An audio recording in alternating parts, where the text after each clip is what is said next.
Good morning everybody, this is Stephen Pugh of the Home Bible College. It's February the 22nd and we're looking at Mark chapter 8.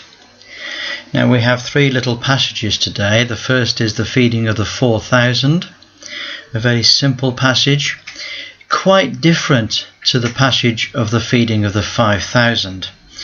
We notice that Christ has compassion on the multitude because they've been with him for 3 days. They'd had a conference of 3 days and there was no food left for anybody, and he was concerned for them that if they left and went home, and some of them had come a long way, that they would faint on the journey. So he says to the disciples, we want to feed these people before they go home. The disciples said to him, well, where can we satisfy these men with bread in the wilderness? And he said, well, how many loaves do you have? And they said 7. And he said, well, tell the people to sit down on the ground. And he took the 7 loaves and gave thanks and broke it and gave it to the disciples to set before them. And they did set them before the people. And they had a few small fish, and he blessed them and brake them too and set them before them, and they did all eat and were all filled. And they took up the broken meat that was left, 7 hand baskets full. And those that had eaten were about 4,000. Now I presume that the way in which it's recording 4,000 there is referring to 4,000 men, or 4,000 families, we might say. And afterwards he sends the people away to Dalmanthua. Now, we must not make the mistake of thinking that when things look similar in the Bible, that they are talking about the same thing.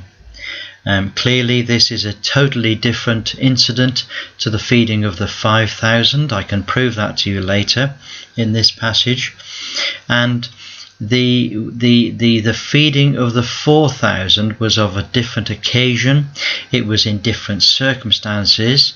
It had a different amount of food that they began with, and there were a different amount of people that were fed, and there was a different number of hand baskets of food left over at the end. So there we are, quite a different event altogether. And the Pharisees came forth at the end of it, and they said to Christ, they said, give us a sign from heaven. And they're just tempting him. So he sighs deeply in his spirit and he says, why does this generation seek for a sign? Verily I say unto you, there will be no sign given to this generation. Now, that's because Christ had already given them all the signs that were necessary for them to understand his messianic person. There could be no mistaking the signs that he'd already given, and he wasn't going to be given any more signs to those who had already rejected all the signs that he'd given. So he leaves and he goes into a ship and departs to the other side of the lake. Now the disciples had forgotten to take bread. They had in the ship just one loaf left. And he charged them, he said, take heed, beware of the leaven of the Pharisees and of the leaven of Herod. And they reasoned among themselves, saying, is it because we took no bread? When Jesus knew it, he said unto them, why are you thinking these things in your hearts? He says, have you got eyes but don't see? Do you still not understand? Do you have ears that can't hear? You see, and he reminded them of the feeding of the 5,000 and the feeding of the 4,000.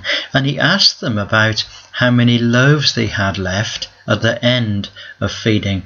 And on both occasions, what they had left was different in number. The feeding of the 5,000, they had 12 hand baskets, and the feeding of the 4,000, they had 7.